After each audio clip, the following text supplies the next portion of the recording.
Don Rickles was not merely a comedian. He was a stage killer whose elegant craft of the roast caused Hollywood to shudder and chuckle. With no more than a keen wit and brazen manner, he elevated insult comedy from an uncouth trick to a high-wire routine of genius. He could take apart a film star, politician, or even a mob-tied singer with one utterance. And yet, audiences loved him. They laughed so hard. Tears streamed down their faces, and even the subjects of his skewering typically wound up laughing along. He gained the nickname Mr. Warmth, ironically enough, since in his performances on stage, he was anything but warm. He was bitter, sharp, merciless, and people love him for it. If this kind of story touches your heart, if you're someone who cares about truth, responsibility, and speaking up for the voiceless, please like this video, subscribe to our channel Star Vault TV, and share it with someone who should hear it. Let's get started. Behind all the guffaws, there was a bitter reality concealed. Rickles' career was founded on the toggling of insult and affection, but some names were fully unaffectionate. His private blacklist existed throughout his life. People he outright despised, those who represented all that was phony, lazy, or empty of Hollywood and politics. These were not joke setups. These were wounds, grudges, and naked truths Rickles covered up with the stage lights. For years, he remained quiet, employing his shield of humor. But in his later years, as he approached the end of a life that spanned 90 years, Rickles finally lifted the veil. He disclosed that the cutting insults weren't always insults. Many of them were knives directed specifically at the people he hated. His blacklist was provocative. A clueless actor who accidentally fell into politics, an overhyped film star admired for style more than content, a friend whose success was linked to the mafia, and even other comedians who Rickles perceived as phonies who wore tailor-made false laughter. The questions persisted. Why did Rickles, a man who never was known to fear anyone, remain quiet about his deep-seated hatred for all those years?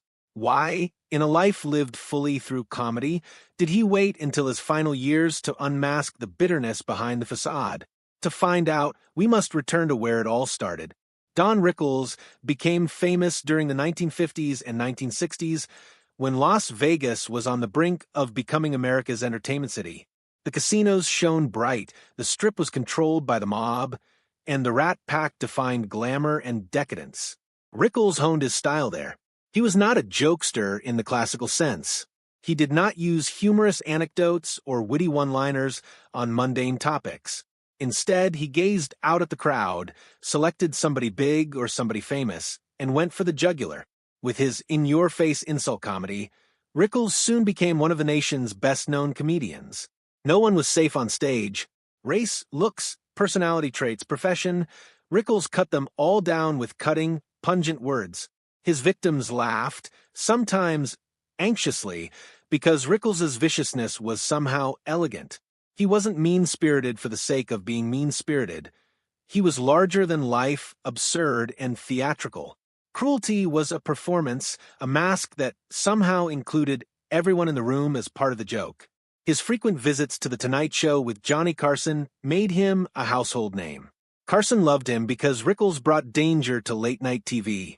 He may heckle the host, ridicule the band leader, or tear apart whichever star was beside him.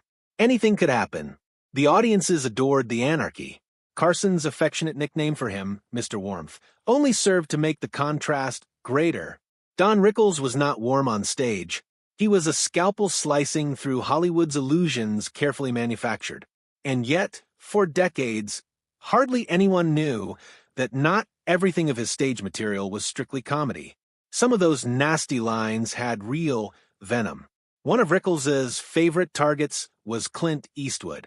While most of Rickles' stage victims were politicians, comedians, or Vegas celebrities, Eastwood was an exception.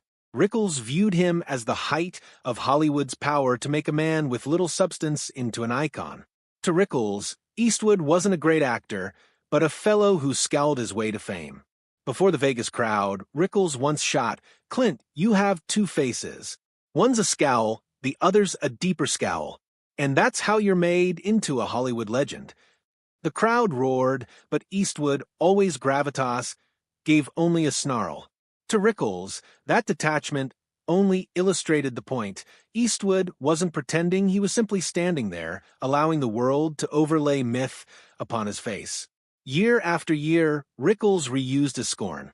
If he were born with Sinatra's smile, he'd be hawking tickets at a carnival rather than sitting in a director's chair. Another insult. Hollywood made a tall, quiet boy a Western hero.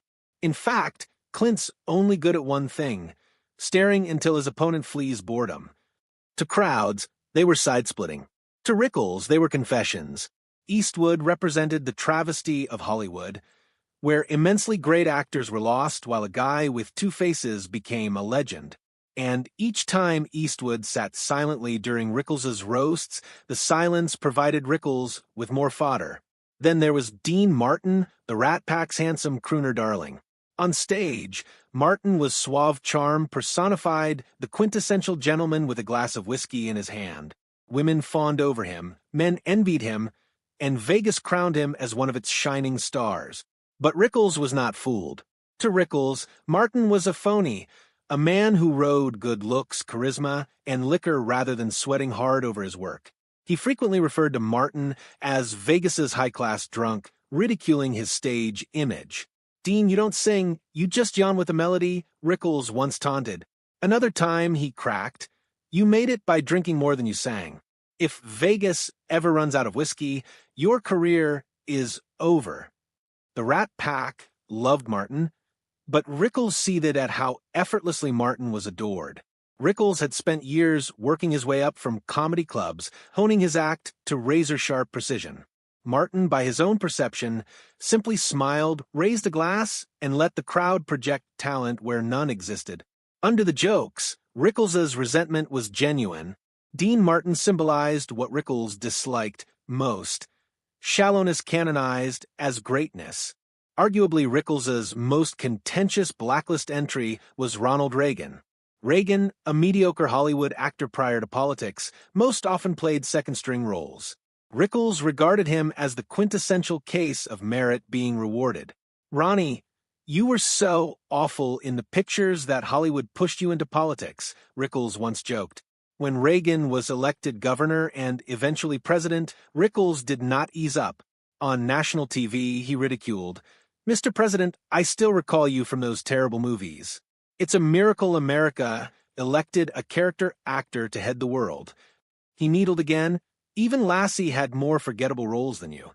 Reagan habitually laughed, but behind the scenes, he conceded Rickles went too far. The reality was that Rickles disliked Reagan as a representative of how Hollywood and America could make bland and talentless people icons.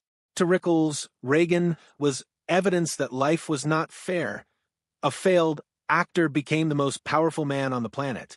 Appearances aside, Don Rickles and Frank Sinatra were best friends. Sinatra brought Rickles to the proper spheres of Vegas, guaranteeing him a career outside of dingy comedy clubs. Sinatra brought Rickles to upper-tier restaurants, treated him like family, and stood up for him even when the jokes struck too close. But Rickles never let Sinatra off easy. "Frank, without the mafia, you'd just be a second-rate lounge singer," he once declared on stage, leaving the room silent in shock. Everyone knew Sinatra's ties to the mob, and no one dared mention them, except Rickles. Sinatra, to everyone's surprise, laughed and clapped, making Rickles the only man alive who could mock him so directly and walk away unscathed. But beneath the wit, Rickles was torn.